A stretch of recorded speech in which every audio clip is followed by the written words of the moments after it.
we're going to switch gears now a bit. As you know, Carol Johnson and Rosa Klias and Cornelia Oberlander will each speak on their own work this afternoon.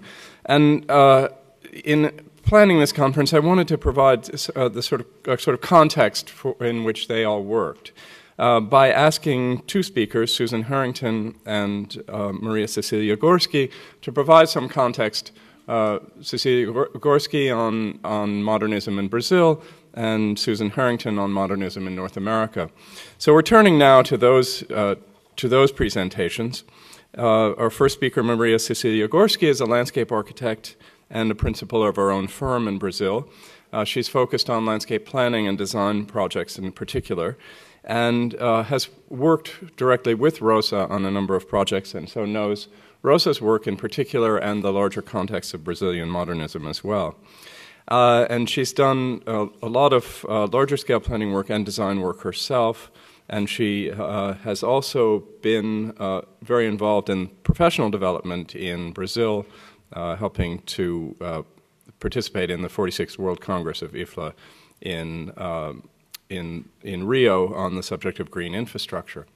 So please welcome Maria Cecilia Gorsky.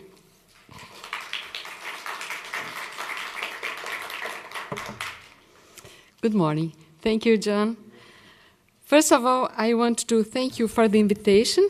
I'm very pleased to be here and honored also in this school whose professors in production are referential sources of knowledge in the field of landscape architecture. It's a responsibility and a pleasure for me to talk about Rosa and her work. My testimony will bring much of my remarks caught during the acquaintanceship we have been had for at least 3 decades. Do not expect to have an exempt testifying, since I was at first Rosa's apprentice, becoming her friend, and in the last decade, partner in some projects.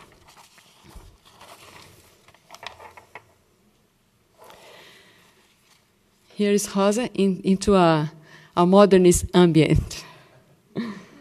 As a student.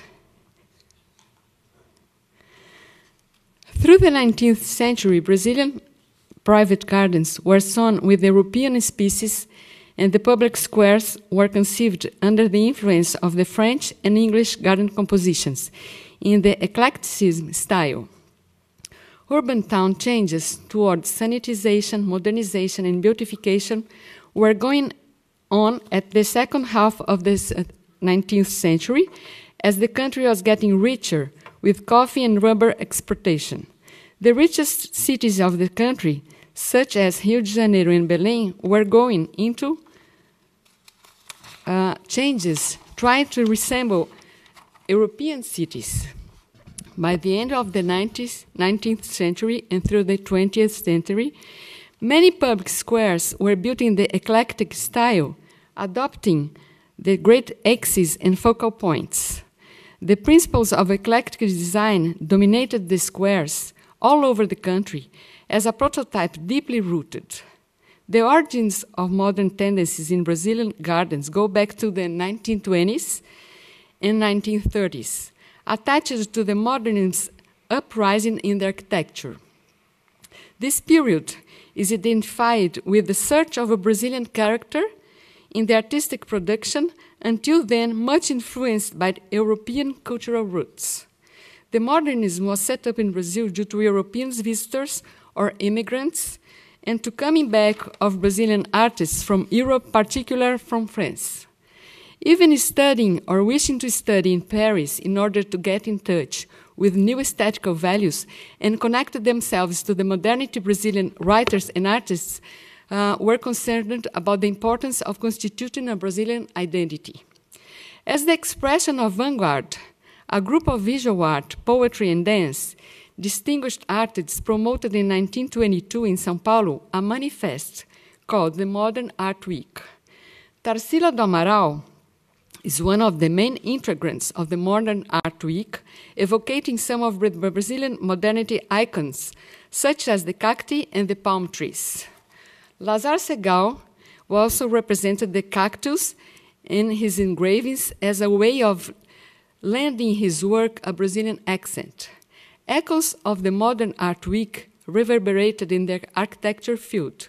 The icons of Brazilian modernist style are architects Lúcio Costa and Oscar Niemeyer, responsive among them of Brazilian plan and most of the buildings in Brasilia. Gregory Warshawskyk, a Russian architect who had earned his degree in Rome, was relevant as the beginner of the modern architecture in Brazil. In 1925, he produced a manifest pro-modern architecture, and in 1928, he built in São Paulo one of the first Brazilian modernist houses. His wife, Mina Warshawskyk, designed the garden for the house with tropical plants, and the cactus plants were included. Mina and a remarkable Brazilian architect, Flávio de Carvalho, started promoting the new aesthetics for Brazilian gardens, movement that would further be expanded and solidified by Roberto Burle Marx. Roberto Burle Marx, born in São Paulo in 1909, was one of the greatest landscape designers of the 20th century, and he studied arts in Brazil. And in 1928-1929, he stayed in Berlin to study arts and music. There, visiting the Dahlen Botanical Garden, he discovered the potentiality of tropical flora. He was surprised at Brazilian fascinating species completely unknown for him. In 1934, Burle Marx took over to command the command of the Parks and Gardens Department in Recife. He started his career experimenting to assign the public gardens a modernist character. In 1935, he projected a polemist work called Cactário of Madalena and astonished the local population, specifying regional species and mainly the cacti. In 1935, he made a square project in Recife, the Casa Forte Square. His design was still attached to the eclectic style. He innovated as he specified native plants for the square. Burle Marx very soon realized that if he intended to apply Brazilian flora to his projects, he would have to research about native plants and undertake collecting expeditions to grow his own nursery. Burle Marx started a new vocabulary for the modernist landscape design of the 20th century, combining artistic approach and ecological conscientiousness. The Ministry of Health and Education building in Rio de Janeiro in 1938 was one of the greatest marks of the Brazilian modern architecture, representing Corbusier's syntax. The building project was done by a local architects team led by Oscar Niemeyer, and Le Corbusier was the consultant.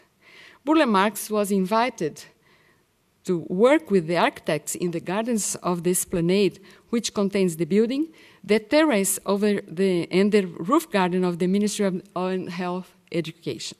His work enriched the site as he introduced his original language and his special plant palette. The artist Cândido Portinari, also an icon of the modernism, made the murals.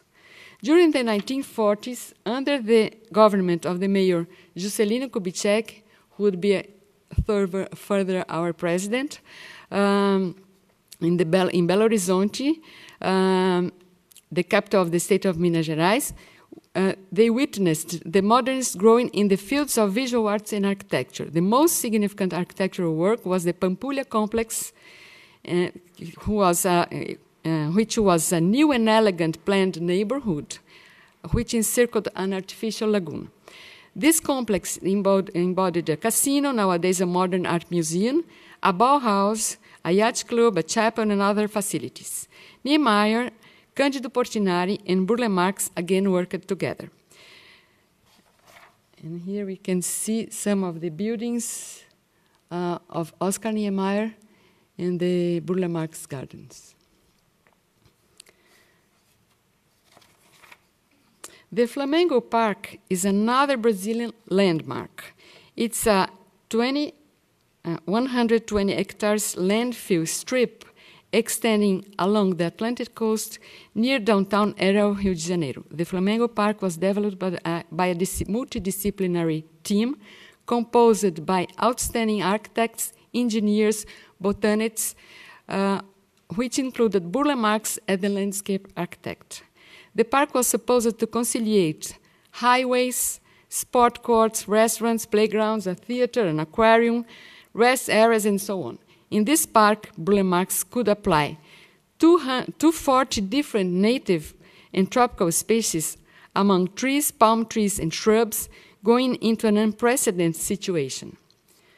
Both Brazilia's creation in 1961 and the Flamingo Park construction between 1961 and 1965 offered the architects and landscape architects, and especially Burle Marx, a singular opportunity of developing large-scale projects. The firm of Roberto Burle Marx is the most long-lasting one in Brazil. Starting in 1930s in Rio de Janeiro for over 50 years under his leadership, the company has been headed since Burle's disease by Hariwashi Ono, his former partner.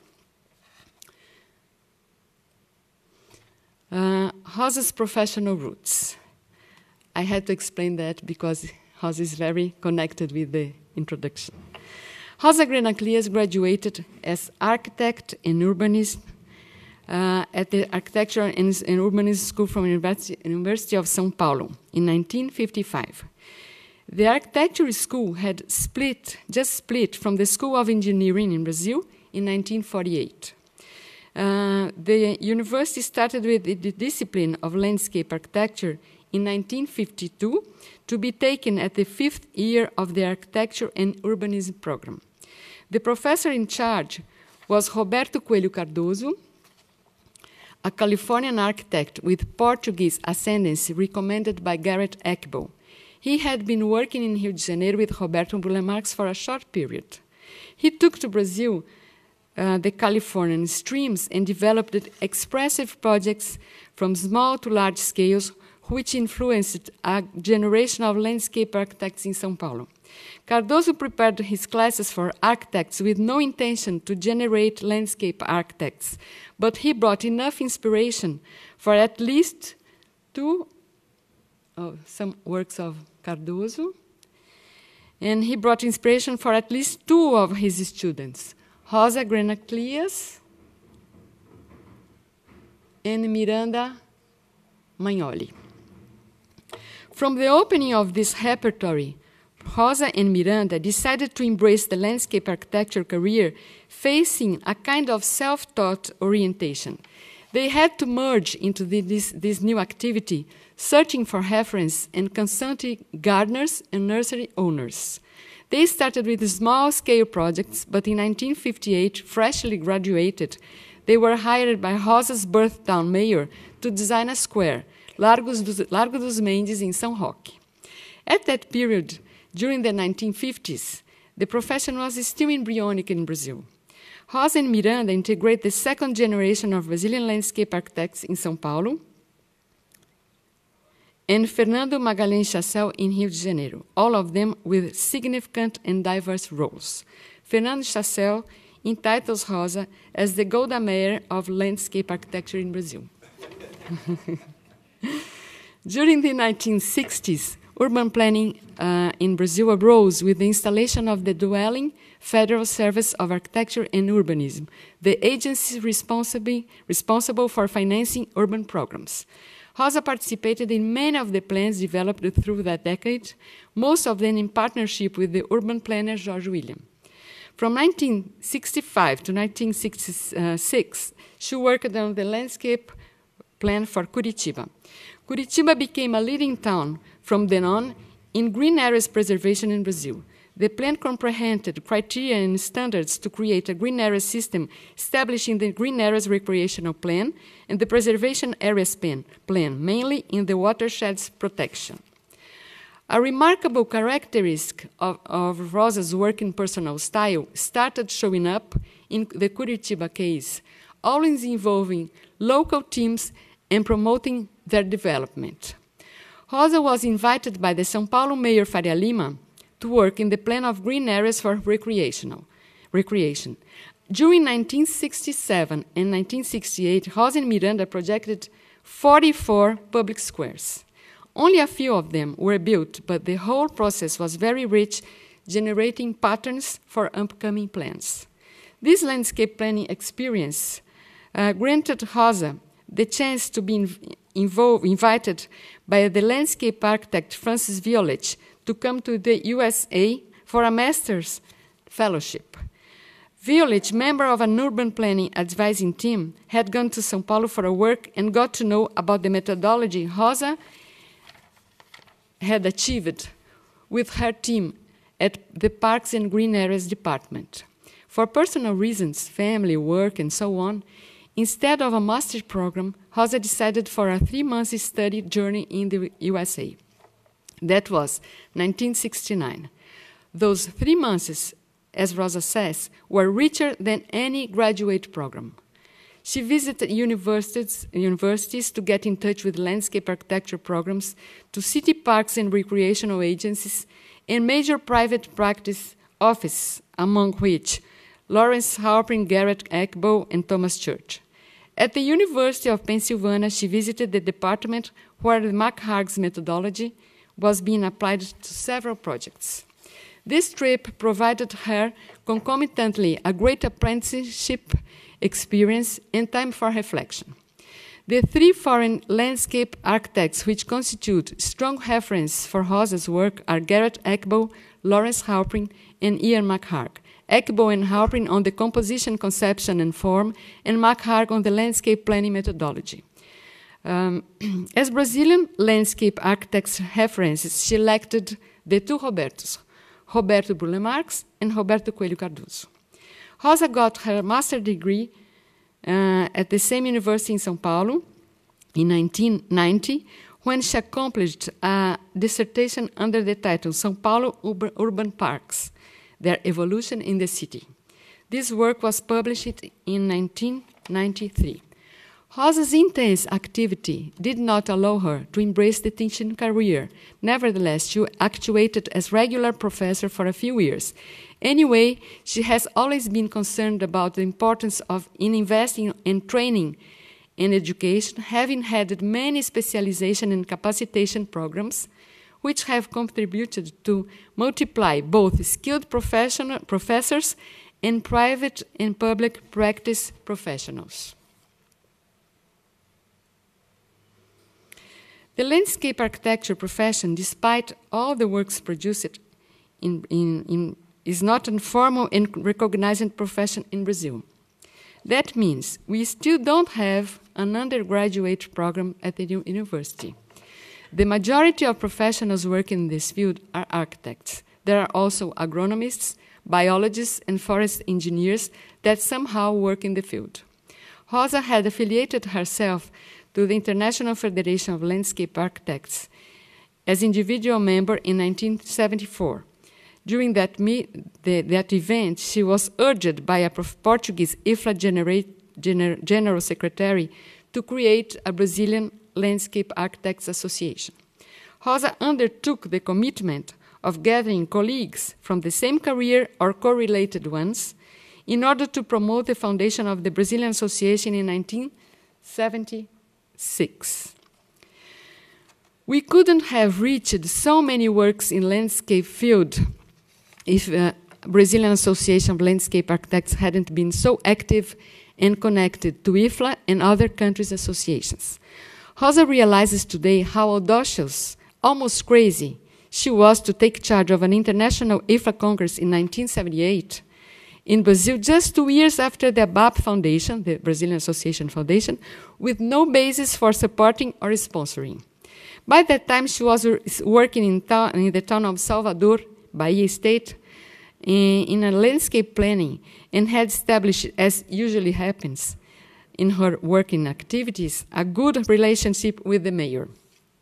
So the Congress was held in Salvador, an attractive coastal city with plenty of historical and cultural inheritance. It was very successful the Congress, hosting about 250 landscape architects who came from the 3 continents, Americas, Asia, and Europe. Rosa was also involved in the foundation of another important entity, a National Forum of Education in Landscape Architecture in Schools of Architecture in 1993. This forum established the discipline of landscape architecture as requirement in every school of architecture and urbanism. Since then, training programs for professors in the field have been provided, strengthening and enlarging specific research. Rosa has been cultivating a worldwide network since 1950s, which brought about rich information interchange in colloquiums, technical visits, and conferences.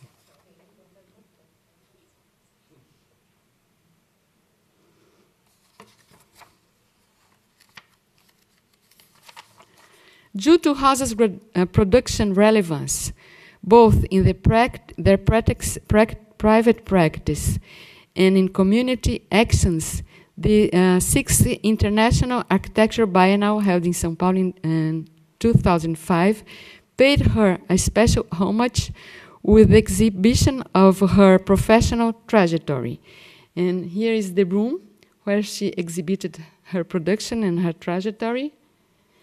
And all the material she gathered for the exhibition was published in 2006 in the book Rosa Clia's Designing Landscapes, Molding a Profession. Here is Rosa at the ceremony of autographs. I first met Rosa in 1976 as a student at the landscape architecture course, where Rosa was my professor at Mackenzie University in São Paulo. From the landscape classes, my concern about the building's insertion in the landscape and new possibilities to work outdoor projects started to be unveiled. I had recently graduated and Rosa invited me to work at her office. I was surprised and excited and decided to accept the experience. That turned out to be my entry in the career. The first work I did with her was the garden of a glass plant near São Paulo. There I could witness her vigorous, enthusiastic, and at the same time accurate way of working, applying a methodology that included functional, climatic, and aesthetic parameters. Certainly, the formation and the methodology are not enough to assure a successful career. In my daily activities with Rosa, I observed the way she positioned herself, often in an enthusiastic, daring, tireless, and committed way. She usually advises the clients as what to do or not to do, and in several situations convinces them to change or to widen the job scope. She's conscious about the multidisciplinary working team, and when necessary, she persuades her clients to hire such a team. Rosa believes that the professional must be committed with the quality improvement and refuses to submit herself to market baseless impositions. That's why, I guess, a newspaper in Chile gave to an interview with Rosa the title, The Rebel Landscape Architect. Rosa's office has undergone many phases of expansion and retraction depending on the scale or amount of works to be taken.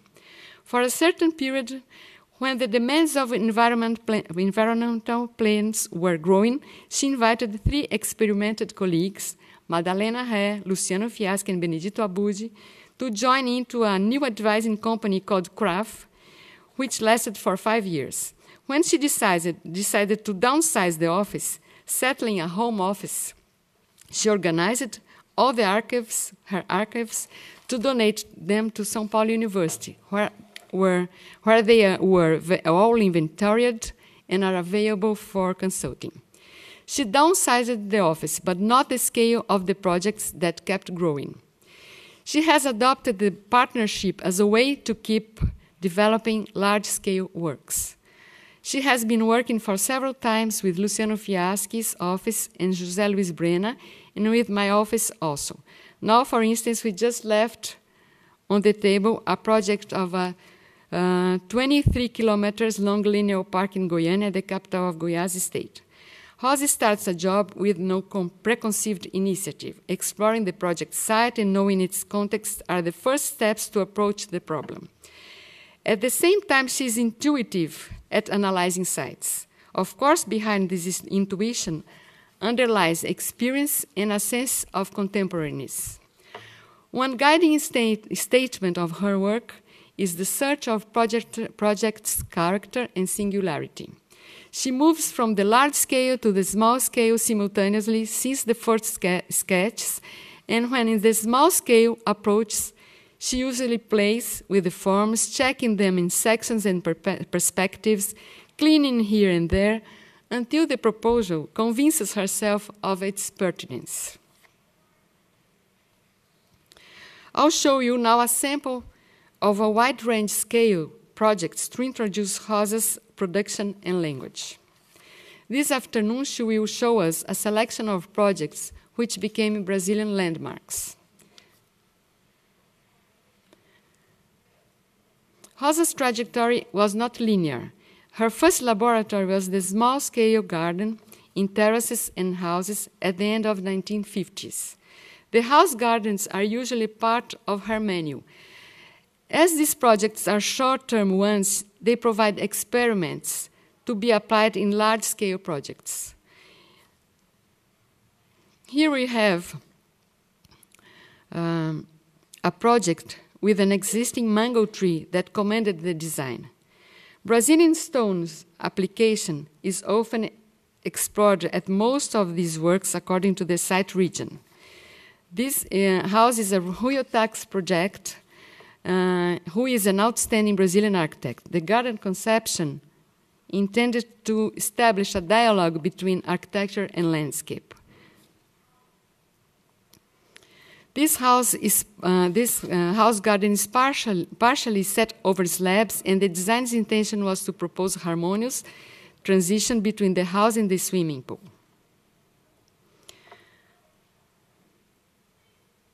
Jorge Rapoport House is located in São Francisco Xavier in a rocky site containing two clear water creeks.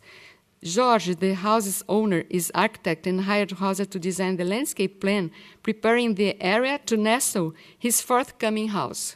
Several years later, when the forest proposed by Rosa was growing up, he built the house, and Rosa again participated to establish the conciliation among the creeks, the forest, and the house terraces. During the 1960s, Rosa's co-partnership in urban plans and her position at the Parks and Green Areas departments of São Paulo brought the planning scale experience. Many Brazilian towns' referential proposals pointing towards environmental qualification and landscape planning were conceived by Rosa's office. Both the plans we see here regard to sites endowed with touristic potentiality. These plans intended to assure the environmental values, preservation, and to increase the natural attributes and the human occupation areas. Barra Bonita and its adjacent slopes is situated in São Paulo state in a 600,000 hectares area. The region encompasses touristic points, and this is a pioneer regional plan which established the protected environmental area guidelines, integral preservation areas, and a park area. It also envisioned touristic spots and economical development. São Luís is the capital of the northern state of Maranhão, situated at São Luís Island. It's a metropolitan area and has a population of 1.5 million people. It's a mining complex pole with an expanding urban area, a worldwide significant historical heritage, situated in a set of special environmental interests. So, what to occupy and what not to occupy? The plan proposed a deep comprehension of the landscape potentialities as a way of assuring sustainable development, considering cultural, social, and environmental dimensions. Rosa produced the plan and proposed the mayor of São Luís the creation of a landscape institute, which task would be to manage the plan and to coordinate the implementation. In 1971, leisure was a serious issue to be discussed and considered in Brazil. The Brazilian Commerce and Services Entrepreneurs of the Social Service of Commerce is a social institution with strong presence in the areas of culture, sports, health and education, music, drama, dances, courses for elderly, and so on. And as well, they have programs for environmental awareness and social inclusion. SESC settled one of the first recreational centers in a 50 hectares area by the Billings Reservoir in São Paulo. It was an excellent opportunity to create a kind of weekend club. Rosa integrated a team of outstanding architects, Botti Rubin, and invited the botanist Harry Blosfeld to join the group. Blosfeld suggested to transform an eucalyptus forest into an Atlantic native species forest that's now a fully grown-up forest. This recreational center was equipped with a wide sort of sports and leisure facilities surrounded by big lawns, woods, shading trees, and a huge extension water surface. In summertime, it hosts about 30,000 people per weekend.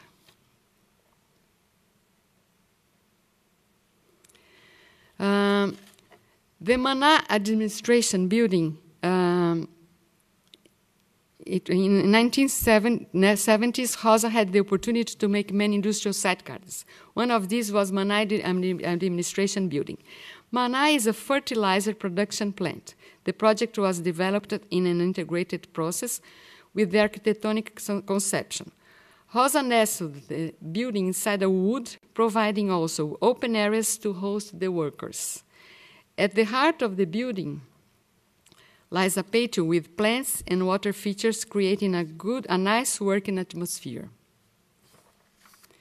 In 1981, Rosa was driven to the elderly needs. She created a landscape architecture environment for the Jewish community, complex of buildings designed for elderly people. A main square was designed in order to articulate the residential and service buildings and to encourage walking, contemplative, and meeting situations. The water plays here an important role as focal element in the reflecting pool with fishes, rocks, and water jets. Rosa has been developing places for many kinds of users, from elderly to children, always seeking to accommodate them in a cozy way. This school, Visconde de Porto Seguro, was result of a competition won by Rosa Clias and Kogan Villar offices. In these two units school, the project started with the decision of how to locate the building and the outdoor rooms into a complex topographic situation. It involved defining the access quotas, the retaining walls, and the creation of specific spaces for diverse user ages. These multi-ages outdoor spaces were conceived as patios, which were extension areas of the classrooms. The circulating areas were as well carefully designed, as you can see here. And as you can see here, the stairs and ramps were inspired by Cornelius Stramps. The water is always present in the play areas that go beyond the play equipment with the squares, children-oriented. Rosa had the opportunity to participate into two airport projects, one of them in Belém, where I will show many of her projects, and the other one in São Paulo. Both of these works were developed with Sérgio Parada, and this is a São Paulo extension, Congonhas Airport.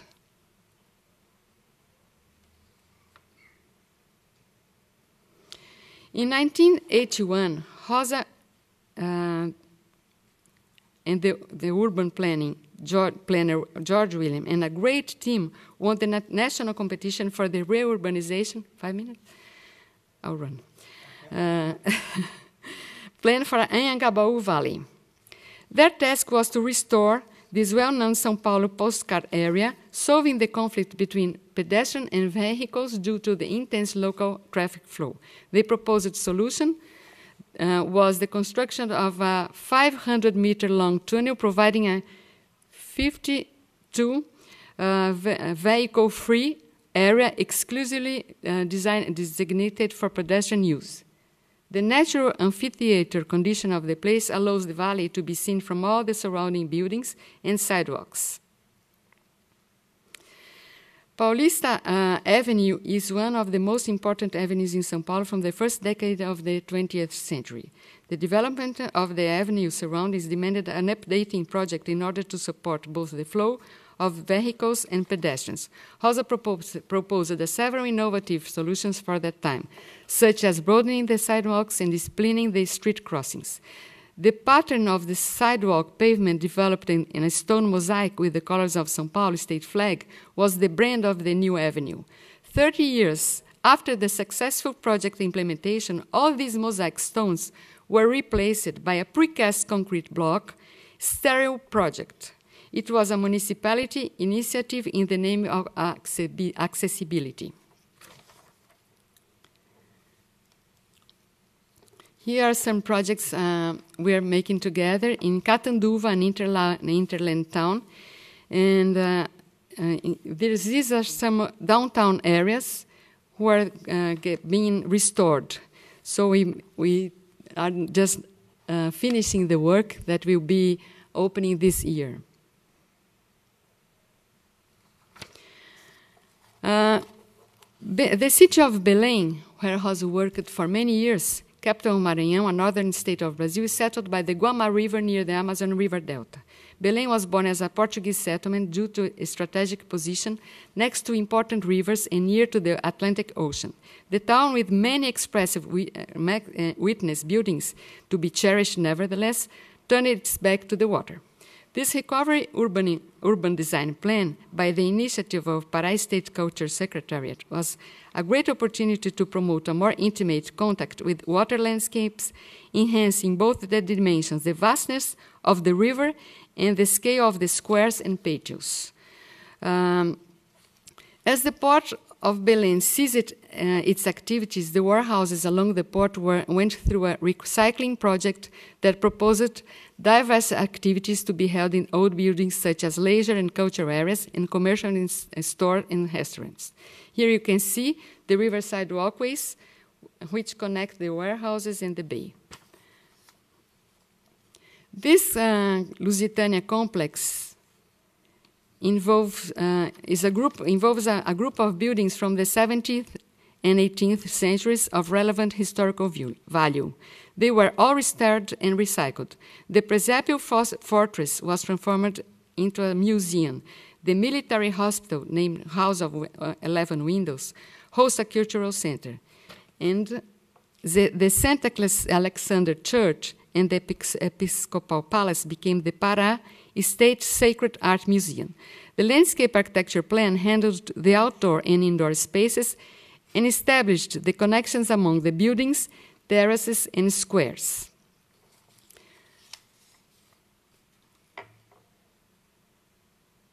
This is the pages of St. Alexander Church page.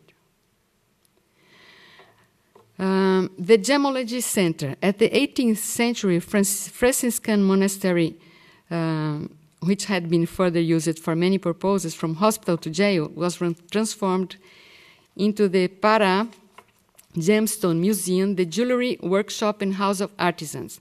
Rosa projected the Gemology Center patio using the gems as expressive components for the patio. São José Fortress Park Complex. This place, situated in a northern state of Brazil, Amapá, was named by the population as the beautiful place. The population discovered a new destination to attain in Macapá town. This 18th century fortress originated the town of Macapá and over time had been ignored as a monument and surrounded by buildings which contributed to the site deterioration process. The landscape design actuated demolishing at first the surrounding buildings and then proposing the integration among the river, the town, and the fortress. The main purpose of this project was to recover the historical interest of the site. Around the fortress, there was a 12-hectare area to be gained for leisure activities. Just finishing. It's not a model as it may seem.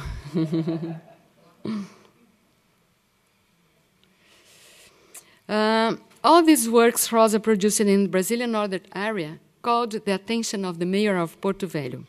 He decided to hire Rosa to regain the relationship between the town and the Madeira River, recovering the lowlands area near the river. I'm proud to say I was Rosa's co-author in this project, which has been awarded in the 8th International Architecture Biennial held in São Paulo in 2009. This project intends to provide the reclamation of wetlands of the Madeira River's tributaries after removing the irregularly built house at risk area and to promote the reintegration of the rails and warehouses that once belonged to the railroad station located near the park main entrance. At the wetlands, the wooden terraces and walkways are elevated over piles.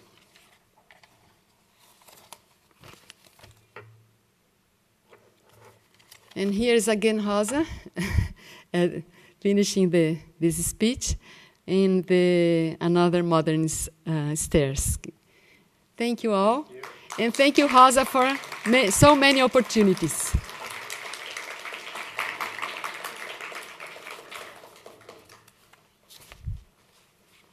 I think we should probably move right along so we give Susan Harrington a chance to present all of her paper on Cornelia Oberlander and the context of North American modernism. I'm delighted to welcome Susan Harrington back to the GSD. She's now a professor of landscape architecture and architecture at the University of British Columbia. She's written a lot, including a book on landscapes and Schoolyard Park. And she's currently working on a book on the work of Cornelia Hahn Oberlander, Making the Modern Landscape. Welcome, Susan.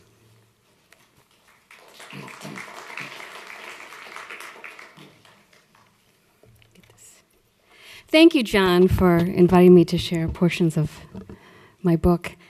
And thank you, Cornelia, for being so generous with your time and your commitment to this project.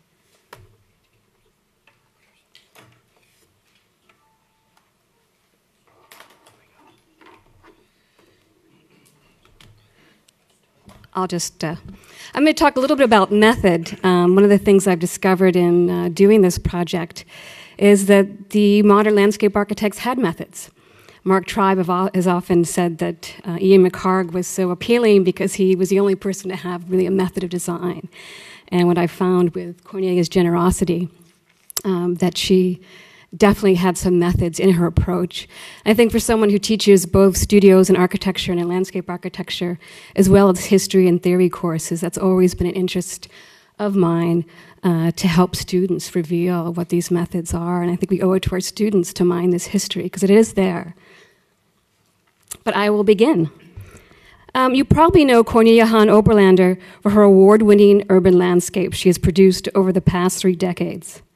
But what you probably don't know is that she's been steadily practicing landscape architecture since graduating from this institution in 1947 with the BLA. I've been asked to fill in the gaps of these years. As John Beardsley has noted, we know little about the women practicing immediately after the war.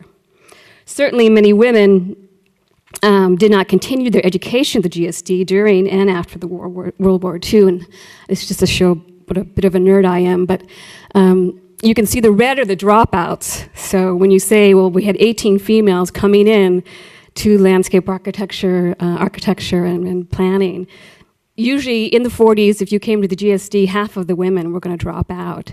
I think that's kind of an interesting, and I don't know if these metrics play out in other schools, but certainly in this context, I think that probably had a big impact. In fact, when Oberlander graduates in 1947, she's the only one with the BLA, and she's only 6 women from the GSD graduate. So you have to say, why did she continue when so many women left the field? The retreat of women from male-dominated professions after the war is commonly attributed to the societal pressures that compelled them to dedicate their time exclusively to home life. Oberlander had both a successful family life and career, and I think it can be attributed to her own narrative. Born in Germany in 1921, Oberlander is part of what historian Walter Laqueur has called Generation Exodus.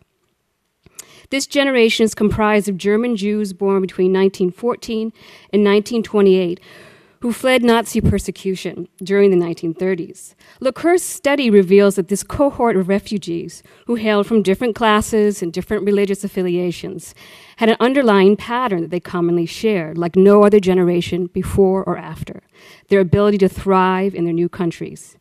Generation Exodus, which included Henry Kissinger and Ruth Westheimer, I don't know if you remember Dr. Ruth, were teenagers and young adults when they escaped. Thus, they were old enough to feel the gravity of their family situation, but they were young enough to adapt. And like Oberlander, they made major contributions to their professions and newfound communities. Oberlander's will to adjust can be found in an essay penned in 1941 as a student at Smith College. Quote, "I am determined not to give up. I've made up my mind to adjust myself, discard sentiment, and look into the future and learn and understand the demands of America." End quote. Indeed, when Oberlander began adapting to life in North America, her embrace of modern design and how it could address the needs of the time became integral to her transformation. So in 1943, when she joined the second class of female students to attend the GSD, she was deeply committed to the changes that were undergoing to change the curriculum to a modern one, even when her instructors, like the Beaux-Arts trained and cantankerous Bremer Pond, seemed immune to them. She learned the principles of abstraction and basic design courses taught by Georges Laboutier and from Walter Gropius, who floated throughout the studios at the time. Basic design was a visual program where students learned to see and interpret by exploring the effects of color, light, texture, and composition. And of course, as a daughter of Beata Hahn, who was well-versed in kindergarten pedagogy, Oberlander had already been introduced to the ideas of distilling common properties of observable phenomena, what Norman Brosterman has argued is the root of modern art. And this is an excerpt from his book comparing a project by Frank Lloyd Wright, who was one of the first generations of children in North America to go to kindergarten, and one of his designs below that. At the time, landscape architecture students were also engaging in large collaborative projects at the GSD. Jill Perlman has revealed that Christopher Tunnard, who joined the faculty in 1939, quote, carried out extensive research on economic issues, land use, manufacturing processes, learning the importance of collaborating with government officials, farmers, scientists, and others who might help them understand the relationship between people and land, end quote. This research-intensive and collaborative approach to design would remain with Oberlander and contribute to her exceptional economy of her work. A pragmatist at heart, she greatly appreciated also the technical skills she learned. According to Oberlander, Walter Chambers taught students to sculpt the earth, an idea that has shaped her position that grading is our most powerful tool. Students were also asked to provide cost estimates for all their projects. And I think this is interesting, particularly given the economic times. What if we began with just the economic realities of a project? And this is evident in her design shown in the Landscape Architectures exhibit of 1950. Oberlander's work, as well as that of Beatrice Zions, appears in the exhibit catalog, along with 45 male landscape architects, including Thomas Church, Garrett Ekbo, Lawrence Halpern, Dan Kiley, Ian McHarg, Hideo Sasaki, Christopher Tunnard, and Robert Zion, people who defined modern landscape architecture. But getting back to this gap, I think Oberlander's early work is not just mortar between two bricks, which I guess would be Lawrence Halpern and Ian McHarg. Rather, her work changes the contours of the wall upon which subsequent designers have built their careers. With her design of public landscapes, her use of abstraction, and her groundbreaking design work in human environments, she has expanded the types of projects and design vocabulary deemed appropriate to her gender. So I'm going to focus on those areas this morning, and then this afternoon, Oberlander is going to talk about this environmental layer of the environment. So first, her social commitment. Oberlander has always maintained the landscape architecture is an agent for social change. Thus, after graduating in 1947, she sought out prototypical building programs, such as the design for public housing landscapes, through which she sought to realize modern principles of social responsibility, utility, technological ingenuity, and economic thrift. These ideas led her to the epicenter of experimentation and urbanism during the 50s, Philadelphia, where she was hired as a community planner for the Citizens Council on City Planning, CCCP. This was one of the first organizations in the U.S. to establish and encourage participation in the urban planning process. Now, we tend to think of sort of participatory design being part of the 60s counterculture, but here was Oberlander in the early 1950s developing questionnaires, holding workshops, and integrating people's views with her design. Certainly, she represented a new breed of women working in the public realm. Since the playground movement in the 19th century, women have worked with disenfranchised community. However, Oberlander possessed the design and the technical skills that enabled her to directly link people's need with the creation of physical design for parks, community gardens, and other urban landscapes. And I like to show this because I was told by another historian there was no way Oberlander was ever an associate of Dan Kiley's. Proof here. Oberlander's understanding of modern design was quickly noted by Philadelphia architects. Oscar Stonerove hired her to design the landscape for the Walter Reuther building in Detroit, and eventually she left CCCP to work full-time on public housing projects with Stonerove, Louis Kahn, and Dan Kiley. Public housing is a neglected chapter in landscape architecture history, particularly during the 1950s and 60s when architectural typologies changed from low-density 2- and 3-story brick structures to high-rises with double-loaded corridors and minimal access points to the landscape.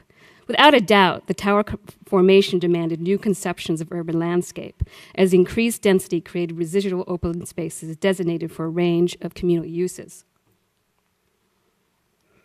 Oberlander initially worked with Dan Kiley on Stonerove's Schuylkill Falls public housing, and he was so impressed with her work ethic that he gave her Warren Manning's Pounce, which I think she still has. She was also introduced to Louis Kahn. By 1952, both Oberlander and Kiley were working in Stonerove's office during the day, and at night they would work at Kahn's office. At Kahn's, Oberlander prepared plans for Phase 1 of Mill Creek Housing Project. She thrived in the collaborative environment there. Working closely with architects and engineers, she prepared grading plans, designs for parking, pathways, playgrounds, and outdoor sitting areas.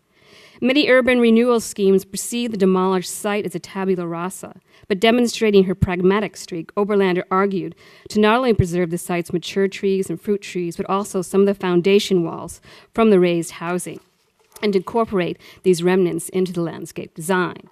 This idea was later commended in architectural form as the project's brightest idea. So you can see this. Okay. Get that. An important landscape strategy was to connect the site to the existing city fabric with interconnected green spaces and tree-lined streets.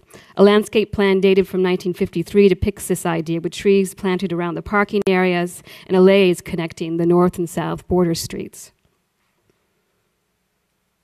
And so you can sort of see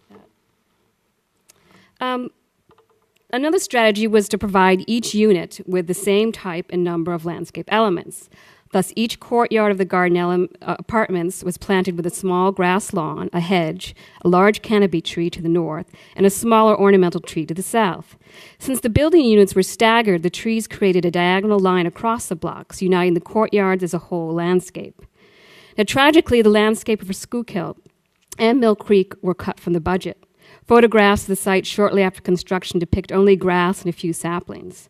The contractor also removed the 3 Paulonia trees that Oberlander had specified to preserve. The plight of people living in high-rise public housing structures in the U.S. is well documented. Both projects have been imploded. Yet it's informative to compare these projects to Oberlander's public housing landscapes in Vancouver, namely McLean Park and Siena Terrace, which by comparison thrived.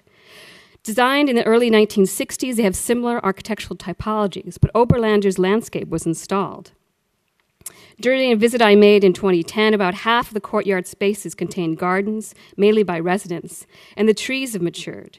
Now, it would be naive to suggest the landscape alone was the reason that these projects succeeded. Nevertheless, today, the stately trees contribute greatly to the atmosphere, and they provide dapple light and color. They also balance the scale of the towers. Likewise, they knit the project into the neighborhood, a common critique of public housing. Oberlander also had successes in Philadelphia. With Stonerove and Robert Venturi, who was working as draftsman, she worked on the site plan for Cherokee Village Project, a 10-acre site on a former Olmsted landscape. Predating McHarg's method, she overlaid roads and building masses to guarantee the preservation of mature trees. Since many of the structures were split level, Oberlander also graded the land around the changing access points. And unlike Schuylkill, Cherokee had a mix of sort of rented and owned units. I also think just an excellent example of a landscape fitted to the site in architecture, and it still stands. She also, in Philadelphia, completed her first solo project, Bigler and 18th Street Playground. For this project, Oberlander collected extensive information on the community and conducted public meetings. Since the playground was to serve as a model, she used the geometry of the city blocks to organize spaces for different age groups and their activities. The playground also featured unique play sculptures by Egon Müller-Nielsen from Sweden and Oberlander herself, and you'll probably recognize this image from our poster. For example, she designed a biomorphic concrete playmound that reinterprets steps and topographic relief. Reaching heights of 8 feet with varying risers, the structure allows for climbing and for gathering. The playground opened in 1954 and was featured in Life magazine, Progressive Architecture, Community Planning Review, and numerous books on creative playgrounds. It demonstrated how landscape architects are uniquely positioned to create these types of imaginative spaces. The playground was also a personal achievement. 10 years earlier, she had been fired from SOM in New York because she didn't know how to draft with ink on linen. When firing her, the project manager, Scoop Furnell, said, "Regardless what I think, we think we'll be hearing from you soon, Ms. Hahn." So she mailed him the Life magazine article on her work. So the second area is abstraction. Abstraction played a formative role in Oberlander's early work. Developed in her basic design courses at the GSD and her work with Dan Kiley, this design vocabulary employed basic shapes that could be understood by all people, making it more egalitarian than landscapes requiring belabored historical interpretations. The impulse to abstract and not imitate historical pattern was a departure from the pastoral tradition or the historical motifs cherished by the Beaux-Arts designers. And I think it's also a shift from some of the designers that Thaisa discusses in her book. Abstraction is also linked to empathy. And this is one of the aha moments I had when doing this research, was the whole sort of emphatic role that these landscapes play. That when I used to look at modernist landscapes, I saw them as sort of static, but the idea was that you saw movement in things, you saw animation. And so empathy really attributes movement and motion to lines and forms. In theory, empathy allowed users to apprehend animation in static forms, such as seeing a line as movement, ascribing moods to color, such as yellow as cheerful. And so I think particularly given some of the new discoveries in neuroscience, this is very interesting. Empathy was also one of Tunner's 3 characteristics defining a modern landscape. And given the picturesque movement, the concept was not entirely new to landscape architecture.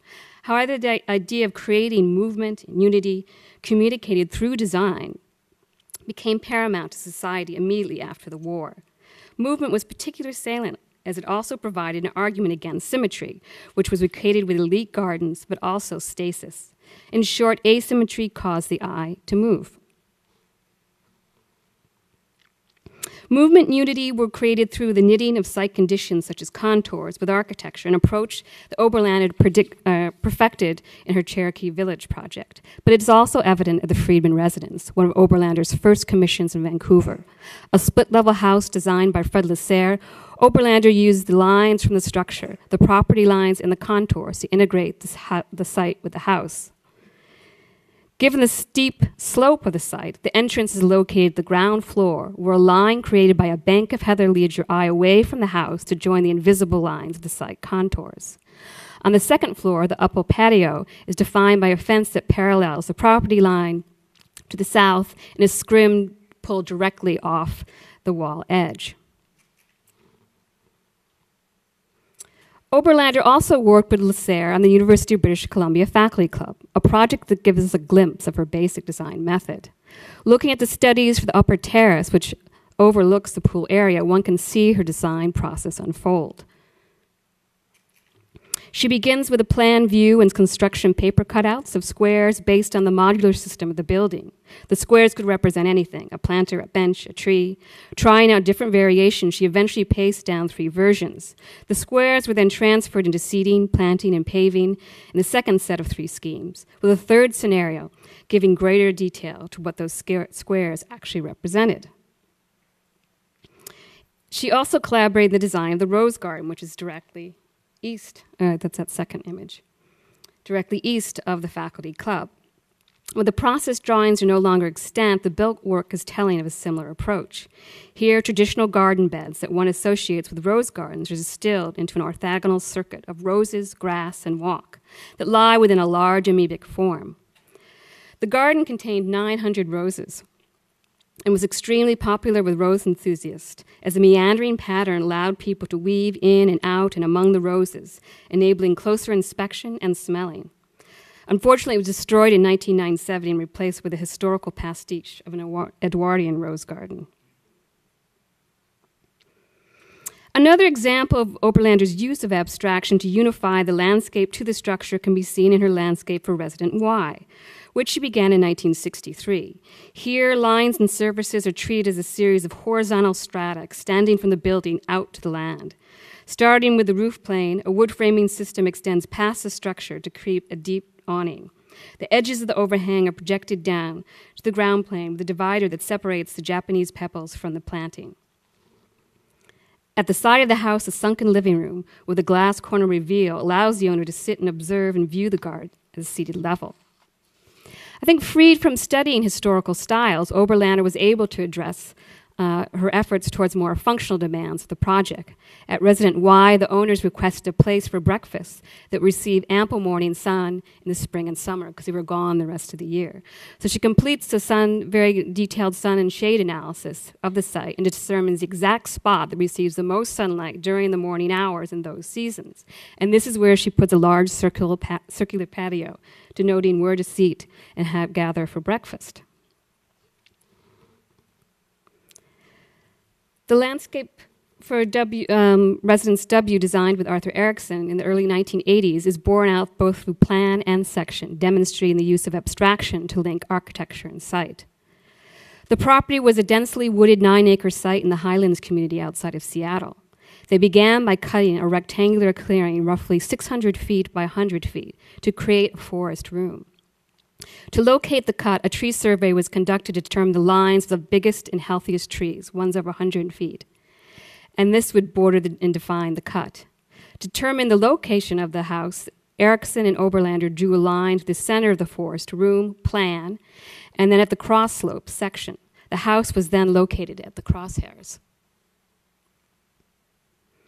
Since the main view of the house extends down the forest room, they created a forced perspective by narrowing the opposite end of the cut to 80 feet, making the room appear even longer. Within the depths of this 3-dimensional frame, Oberlander seeded and meadowed it with grasses and Shasta daisies, creating a changing display of color and reflection. I'll now talk about the human environment. So during the 1960s, Oberlander's conception of space as an area shaped by mass, form, and line was expanded to conclude the idea of environment, a multidimensional setting for human experience. This evolution coincided with a growing cultural critique that society suppressed human instincts and desires. For example, children's natural need to play was one such instinct. Play was viewed as increasingly eclipsed from children's lives, particularly in cities. Oberlander conjoined these ideas in her creative play environments. She was part of the first wave of North American landscape architects, including Osamu Noguchi, Paul M. Freeberg, and Richard Datner, to design playgrounds that gave children the freedom to manipulate the environment through play. Each designer modified the junkyard playground, conceived in Sweden, and, for example, Oberlander created what she called an environment for creative play and learning.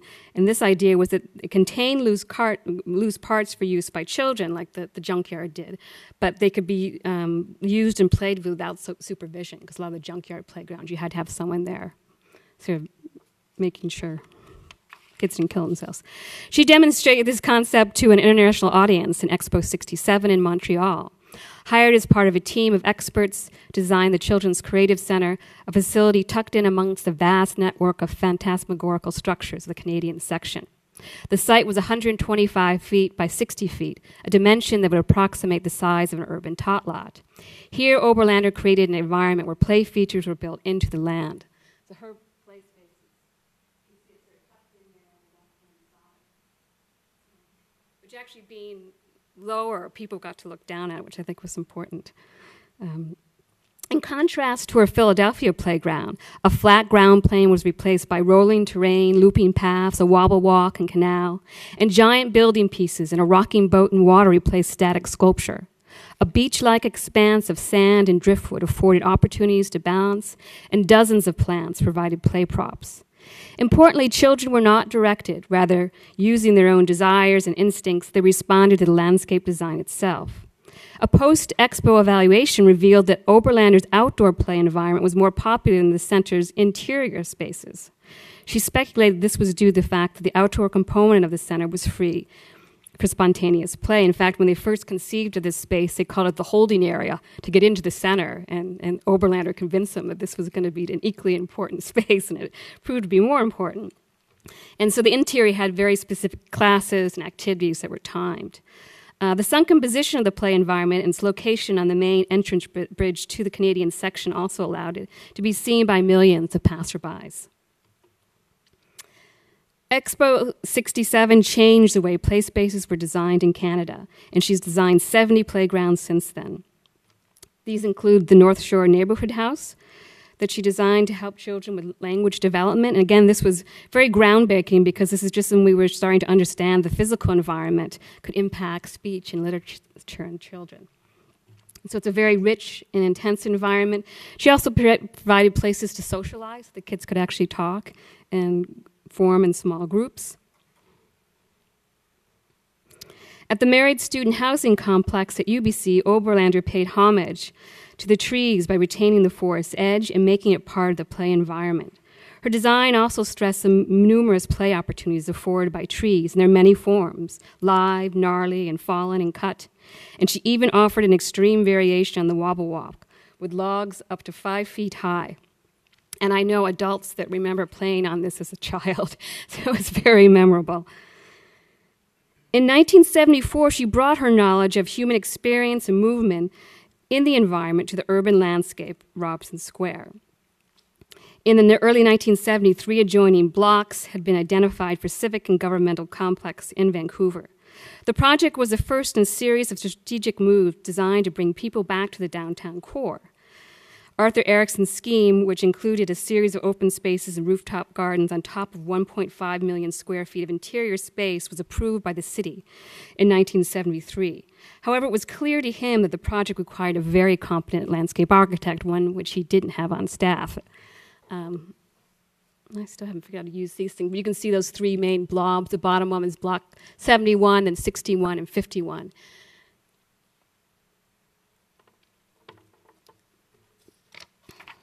Erickson would later remark, quote, "Most landscape architects I'd worked with before were too sentimental, not tough enough, not intellectually up to the challenge. But I remember Cornelia. She felt the potential, and it was this potential that Oberlander conveyed during her presentation/interview to the design team. She knew to pull this project off there would be a big learning curve regarding technical knowledge, but she also knew the open spaces had to draw people in off the street where they would discover, quote, an entirely different atmosphere in the downtown core, and an integrated relationship between built structure and natural elements. She was hired that afternoon. From 1974 to 1983, Oberlander worked primarily in Erickson's office, and much like her experience in Philadelphia, the design team worked very closely together. The schematic design called for staggeringly complex spatial relationships between building elevation, street level, and below-grade spaces. Program was diverse as well, and added to this, each block contained a different architectural component. So Block 51 had a neoclassical structure, which is now the VAG. Block 61 is literally underneath the plaza spaces. And then Block 71 has the law courts designed by Arthur Erickson. Thus, an overarching goal for the landscape was to provide a unified experience among the 3 blocks and to invite people to move across the blocks, offering an opportunity to exit the gridiron street system. For her children's environments, Oberland had developed a matrix to understand human actions as it related to design features. At Robson Square, this approach was greatly expanded to include human action and design features at various levels, spanning 48 feet from below street level to above. And these are just her rough notes. She actually has this typed out on a typewriter that was the first in Vancouver to have Helvetica typeface. So I probably should be showing that. But a column with landscape features on the top was juxtaposed, you'll see on the left, with rows of the major level changes. The matrix was then filled in by listing the sensations and human actions influenced by the design at each level. Thus, running water at the lower courtyard on Block 61 not only muted traffic noise, but also contributed to sounds of gushing, spilling, spraying, and this would in turn encourage or discourage certain types of action. This connection between elevation and design with sensations and actions helped the design team to make detailed decisions. And I can also attest that this matrix is much more easier to interpret than Lawrence Halprin's RSVP cycles. While there were some setbacks to Robson Square, the Robson Street's granite surface was paved with asphalt and the subway station was never materialized. It has been the main public space for the city, a place for protest, a place for celebration, and a live site for the 2010 Olympics. Architecture critic Trevor Brody has attested that Robson Square is by far Vancouver's largest and best-loved living room. Moreover, Robson Square represents an interesting point in the history of landscape architecture. It was built during a time when there was great faith in urban design, before it became simply a part of the marketing apparatus of developers, or alternatively, the fodder of behavioralists, who often ignore design contribution and even think that we should be ashamed of them.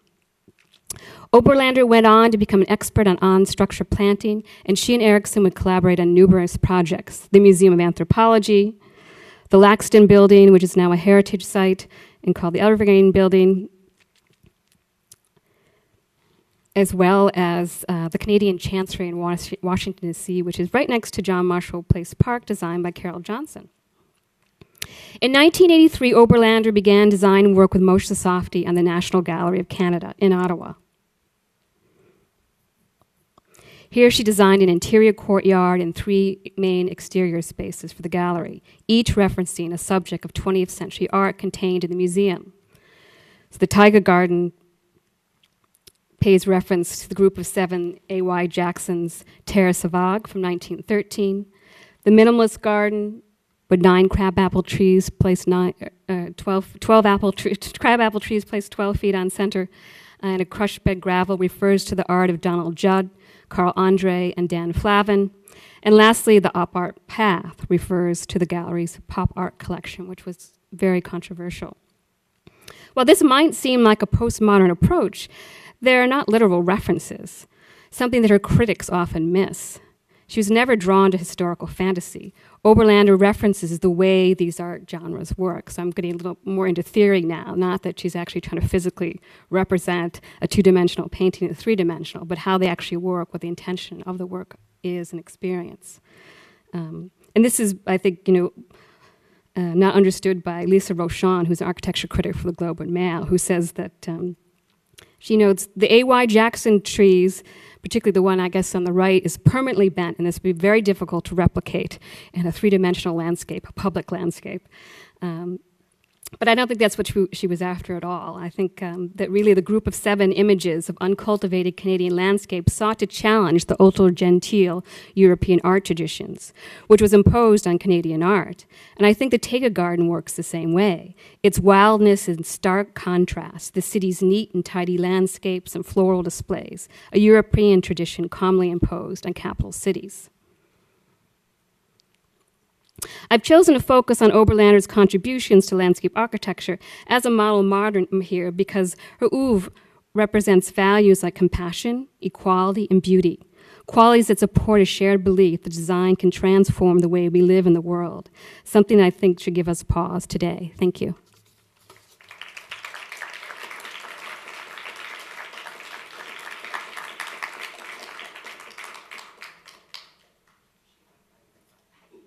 Thank you so much. 2 splendid introductions to the work of Rosa Cleas and Cornelia Oberlander. We'll have plenty of time for discussion this afternoon, but are there a couple quick pressing questions now for either Cecil Gorsky or Susan Harrington.